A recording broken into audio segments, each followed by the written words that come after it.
자국 만져라 마음 열고서 주를 모셔라 그 손 못 자국 만져라 그 손 못 자국 만져라 그 손 못 자국 만져라 주가 널 지키며 인도하시니 그 손 못 자국 만져라. 네, 451장입니다. 451장 451장. 네, 바로 앞에요.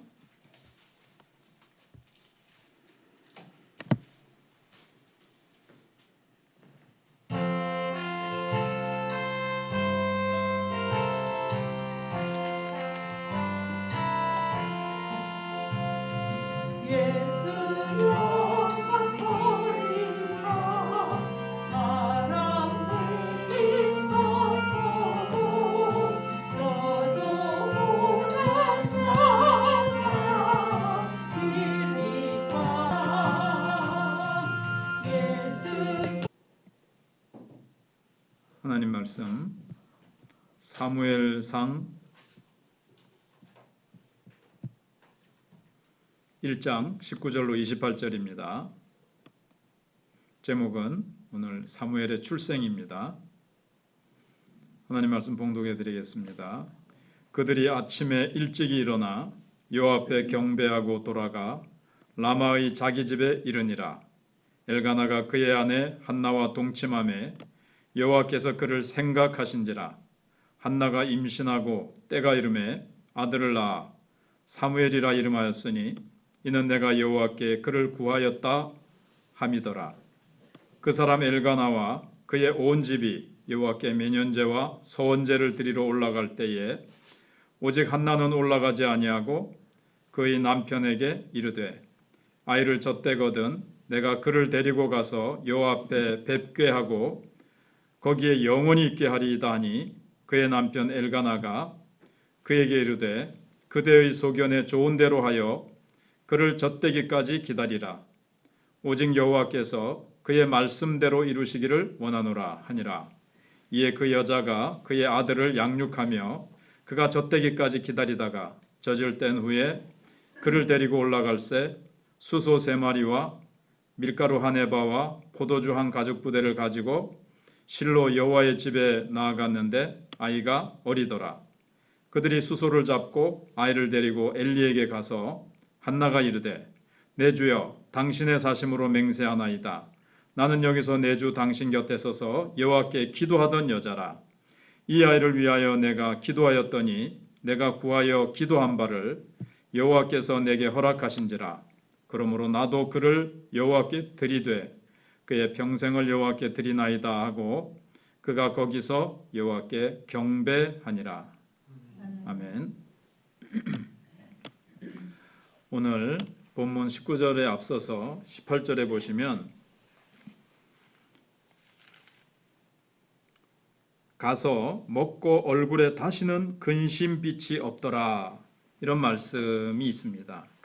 좀 분위기가 앞에 있는 좀 슬프고 좀 힘들던 분위기가 사뭇 달라지는 것을 우리가 알 수가 있습니다. 한나는 처음에 비록 많은 조소와 비난을 받았지만 하나님께 서원 기도를 함으로써 자기의 문제를 해결해 나갔습니다. 우리가 인생을 살아가면서 때로는 억울한 일을 당하고 비난당할 때가 있습니다. 그러한 괴로운 일이 있다 할지라도 모든 문제를 주님께 아뢰며 주님의 도우심을 바라는 신앙이 되어야 합니다. 본문에 등장하는 엘가나와 한나는 모든 문제를 주님께 의뢰했던 사람들입니다. 이를 뒷받침하는 표현이 19절에서 그들이 아침이 일찍이 일어나 여호와 앞에 경배하고 라는 표현을 보면 우리가 알 수 있죠.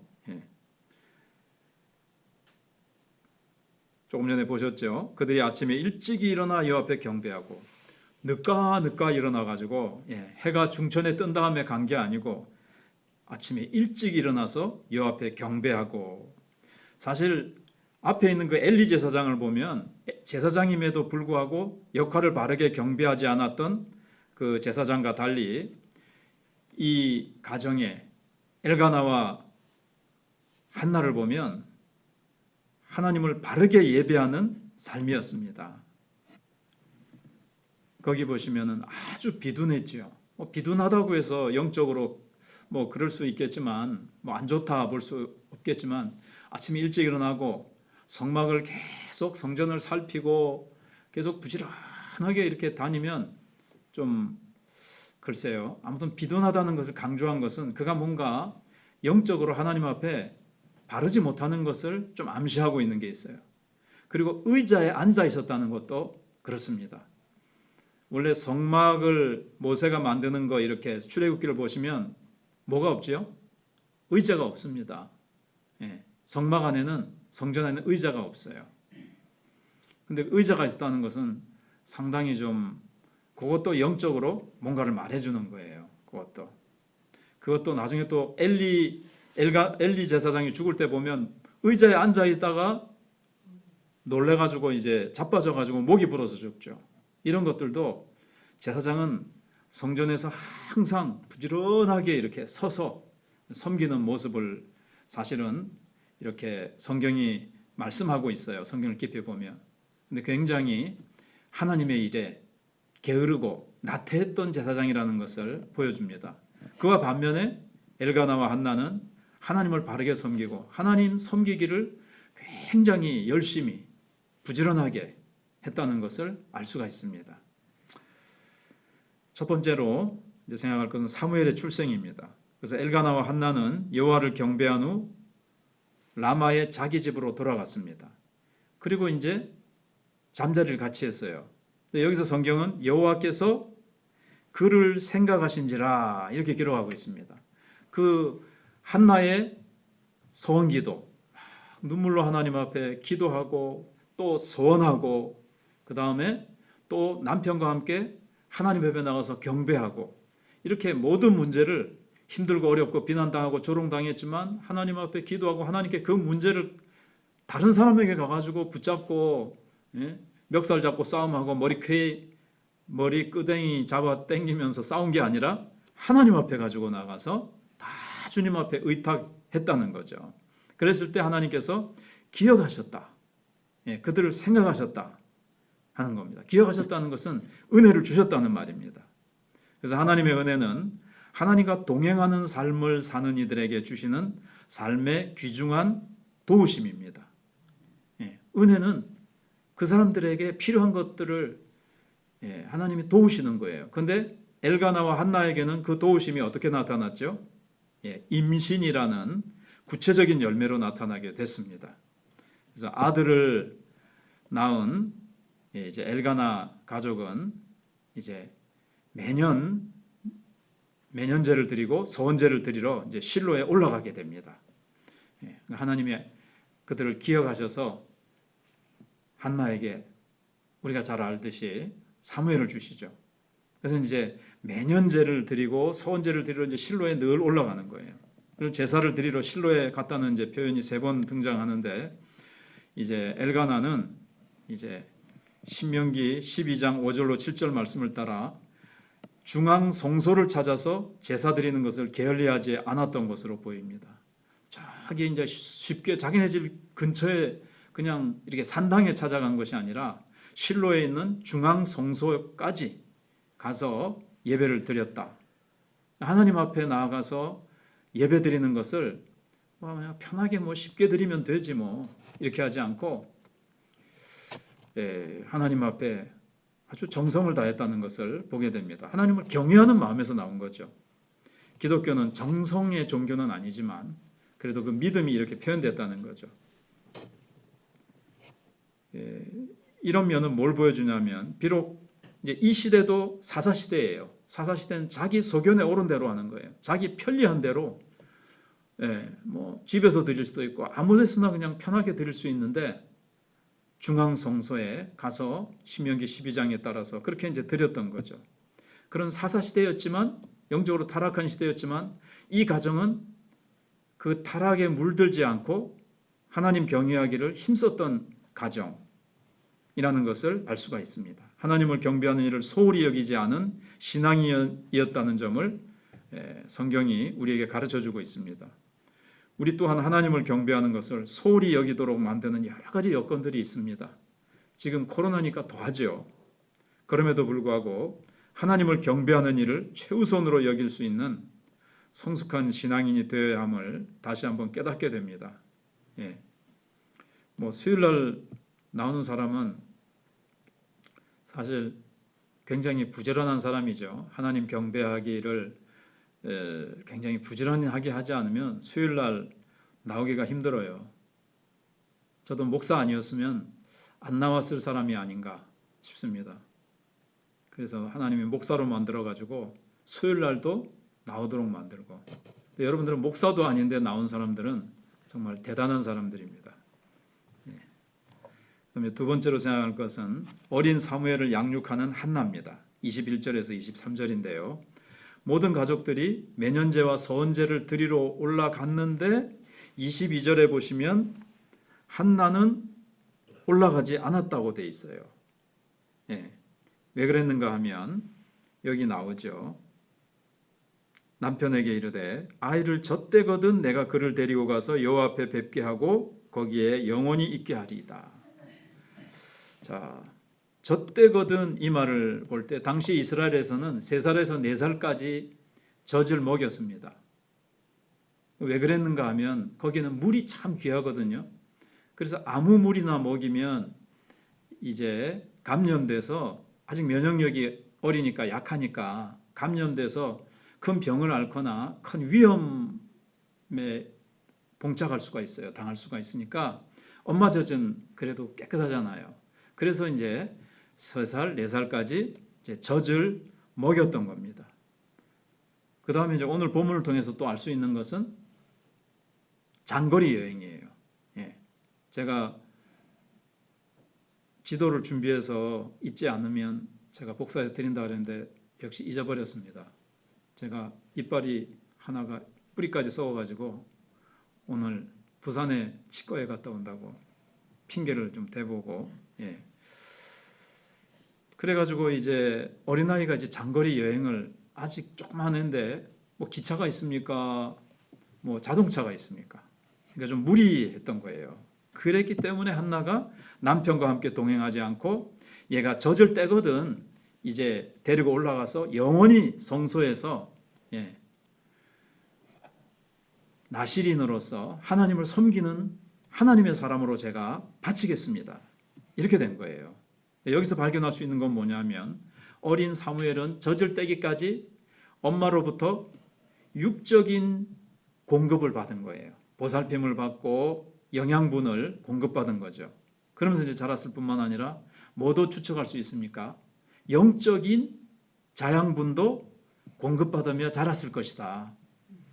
기도하는 거 가르쳐주고, 한나가 기도의 여인이었으니까 기도 응답받은 거 얘기해주고, 또 기도하는 법 가르쳐주고, 기도하는 모습을 보고 하나님을 경외하는 거, 말씀 사랑하는 거, 이런 거 이제 잘 이제 배웠을 것이다. 충분히 우리가 추측해 볼 수 있습니다. 이렇게 자란 아이가 나중에 하나님께 합한 영적 지도자로 서게 된 것입니다. 이처럼 아이들의 신앙은 주님을 신뢰하는 부모로부터 공급받는다는 사실을 우리가 기억하면서 믿음으로 자녀들을 양육해야 됩니다. 근데 이게 다 부모님 마음대로 되진 않아요. 왜냐하면 나중에 사무엘의 자녀들은 어떻게 되죠? 이게 부모가 경건하다고 해서 자녀도 반드시 100% 경건한 자녀가 나온다. 이렇지 않거든요. 그러면 사무엘 자녀들도 굉장히 경건하고 신앙 좋아야 되는데 나중에 보면 사무엘의 자녀들은 문제아들이었어요. 뭐 그쯤 하고요. 그건 다음에 또 말씀을 뭐 생각해 볼 수도 있고. 그 다음에 이제 사무엘을 이제 드리는 한나에 대해서 마지막 세 번째로 생각을 해보겠습니다. 24절로 28절입니다. 우리는 이번 단락에서 세 번째 단락에서 엘가나의 성숙한 신앙의 모습을 이제 또 발견할 수가 있게 됩니다. 사실 이제 민수기 30장 6절로 15절에 보시면 이제 율법이 나오는데 남편 없이 아내가 이제 서원을 하잖아요. 남편의 허락 없이 서원을 했어요. 의논도 없이. 남편한테 말도 안 하고 아내가 혼자 하나님 앞에 서원을 했단 말이에요. 그러면은 그 서원은 어떻게 되죠? 남편이 당신은 나하고 의논을 하지 않았으니까 그건 무효다. 하나님, 제 아내가 저하고 의논하지 않고 하나님께 혼자서 서원했는데 이거는 무효로 하겠습니다 하면 무효할 수 있다고 기록이 되어 있어요. 그런데 엘가나는 어떻게 했습니까? 자신의 동의 없이 서원을 한 한나의 그 서원을 혼자서 읽지 않고 앞부분에 지난주에 보면 막 기도하다 보니까 깊은 기도의 속으로 들어가서 그냥 막 마음이 아마 성령으로 주장한 바 되고 뜨거워져서 하나님 앞에 드리겠나이다 이렇게 한 것 같아요. 근데 엘가나는 당신 내 없이 그냥 했으니까 그건 무효다. 그 귀한 아들을 바치다니 안 돼. 이렇게 안 하고 당신이 기도하는 중에 그 귀한 자녀를 하나님께 드린다는 거, 그 이제 엘가나는 깊이 헤아려 주고 인정해 준 거예요. 그리고 이제 동의해 줬습니다. 잘했군 잘했군 잘했어 그러게 내 마누라라 하지 이러면서 엉덩이를 이거 너무 많이 나가는데 그냥 어깨를 쓰다듬어 주면서 잘했다고 하나님께 우리 바친 거 잘했다 그러면서 아무튼 이거 녹화되는데 참. 그래서 이제 동의해주고 서원이 완전하게 이루어질 수 있도록 협력한 성숙한 신앙인이었습니다. 그러니까 엘가나도 한나처럼 하나님 사랑하고 경외하고 그렇게 하나님 앞에 바치고 하나님을 위해서 헌신하는 것을 기뻐했다는 것을 알 수가 있고 아내의 그 신앙, 아내의 서원을 무시하거나 자기 허락 없이 했다고 뭐 깔아뭉개지 않고 그렇게 존중해 주는 것을 볼 때 엘가나의 신앙이 성숙한 신앙인이었다 하는 겁니다. 그래서 이제 한나는 젖을 뗀 후에 어린 사무엘을 나실인으로 하나님께 이제 드렸습니다. 이게 뭐 그 아론의 후손은 아니니까요. 그렇지만 이제 하나님께 평신도들을 지금으로 하면 신학교는 안 갔지만 나실인으로 이제 헌신할 수 있어요. 나실인. 그래서 한나의 이 기도가 우리의 가슴을 참 울려줍니다. 움켜잡게 해줍니다. 왜냐하면 한나는 26절에 보시면 내 주여 당신의 사심으로 맹세하나이다. 하나님의 사심으로 맹세하나이다.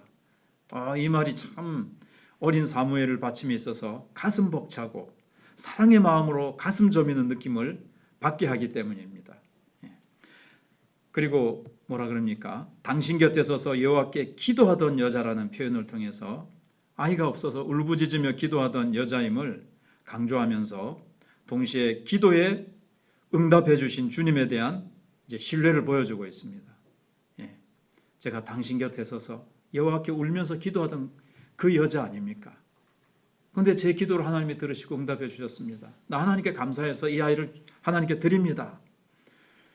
이런 주님에 대한 신뢰, 기도 응답에 대한 그 하나님께 드리는 이 신뢰, 이것은 이제 볼 수 있습니다. 그냥 주셨으니까 응답받았으니까 좋다 그러면서 막 이 아이에 붙잡고 다 그냥 뭐 기도에 응답해 주신 하나님은 좀 잊어버리고 그냥 사무엘 좋아가지고 뭐라 그러죠? 사무엘 그냥 안고 빨고 막 우리 사무엘 얼마나 눈에 넣어도 안 아플 텐데 그 아이를 갖다 하나님께 다 기도에 응답해 주신 하나님께 감사해서 드리는 이 사무엘의 신앙을 우리가 참 본받을 수가 있습니다. 이러한 한나의 모습을 통해 응답하시는 주님과 동시에 그에 합당하게 드려야 하는 성도의 삶이 무엇인지 깨닫게 됩니다. 우리도 기도해가지고 정말 귀한 거, 정말 어려운 문제 딱 응답받았어요. 할렐루야 하나님 감사합니다 하면서 막 그것만 붙잡고 자랑하고 좋아하고 막 그거 붙들고 막 이러고만 있을 것이 아니라 그 응답해 주셨으면 우리가 하나님께 어떠한 반응, 어떠한 헌신, 어떠한 감사를 드려야 되는가, 이걸 이제 생각해 보자는 거죠. 이제 끝으로 적용입니다. 이 적용을 생각해 보시면서 여러분들 이제 기도의 제목을 각자가 생각해 보셔야 됩니다. 첫 번째가 늘 예배를 사모하여 예배 중심의 신앙생활을 하고 있습니까? 오늘 우리가 생각해 본 게 엘가나와 한나가 아침 일찍 일어나 가지고 하나님 앞에 가서 경배드렸다는 것, 그리고 매년제와 서원제를 하나님 앞에 드리기를 힘썼던 것, 예배를 사모하는 거죠. 예배 중심의 생활, 신앙생활 너무 중요합니다. 예배. 원래 예배는 하늘의 일이에요. 원래 지상에 이 세상 사람들 가운데는 예배라는 게 있습니까? 고사나 있고 뭐 이상한 게나 있지. 이 예배는 요한계시록 같은 데 보면 하늘의 일이거든요. 하늘에. 그런데 우리가 하나님의 백성이 됐기 때문에 우리가 그 하늘의 일을 우리가 땅 위에서 싹 이렇게 드릴 수가 있어요. 비록 몸은 땅에 붙어 있지만 우리가 하나님 앞에 이게 이제 천상의 일을 하는 거예요. 우리가 제사장으로서처럼. 그때 우리는 사실 하나님 앞에 있는 것이고 영적으로 우리는 마치 하늘에 들려 올라간 것 같은, 우리가 하늘로 올라가는지 하늘이 그 자리에 내려오는지 하나님 보좌 앞이 되는 거죠. 예배드리는 장소는. 예배가 얼마나 중요한지요. 그럼 이제 두 번째는요, 하나님께서 선물로 주신 자녀들을 믿음으로 잘 양육하고 있습니까?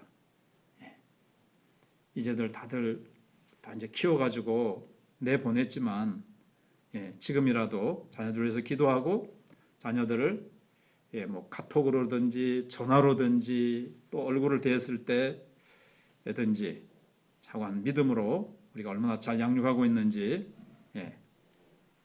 기도의 제목으로 삼으시고, 세 번째 마지막입니다. 은혜 주신 하나님을 기억하고 내 삶을 드리는 헌신의 삶을 살고 있습니까? 은혜 주신 하나님을 기억하고, 우리가 기도해서 받은 은혜 있죠. 응답의 그 은혜들, 그거 이제 선물 받았다고 싹 언제 받았냐는 듯이 입 닫고 그렇게 잊어버리는 것이 아니라 하나님 앞에 늘 그걸 기억하고 거기에 합당한 감사해서 내 삶을 드리는 헌신의 삶을. 한나는 사무엘을 바쳤습니다. 받은 것을 하나님께 다시 드렸어요. 우리는 뭐 그렇게 할 수 있으면 그렇게 하고 거기에 감사해서 우리는 뭘 하나님 앞에 헌신의 삶을 살고 있는지, 구원해 주신 거에 감사하고 그동안 살펴주시고 응답해 주신 수많은 기도의 제목들, 응답의 제목들이 너무 감사해서 하나님 앞에 늘 뭐 해드릴 고 하나님의 일을 생각하면서 늘 우리가 이렇게 헌신하는 그런 삶을 살고 있는지 한번 살펴보시고 기도의 제목으로 삼으시기 바랍니다. 자, 이런 세 가지 기도의 제목뿐만 아니라 말씀을 들으시면서 마음속에 붙잡아 두셨던 기도의 제목들, 성령님께서 내게 적용시켰던 기도의 제목들을 붙들고 기도하시고, 우리가 박순영 집사님, 예하, 그리고 다른 우리 노부모님들과 다음 세대와 나라와 한국교회와 신학교와 우리 교회를 위해서, 재정을 위해서 우리 아시는 대로 쭉 기도하시다가 돌아가시도록 하겠습니다.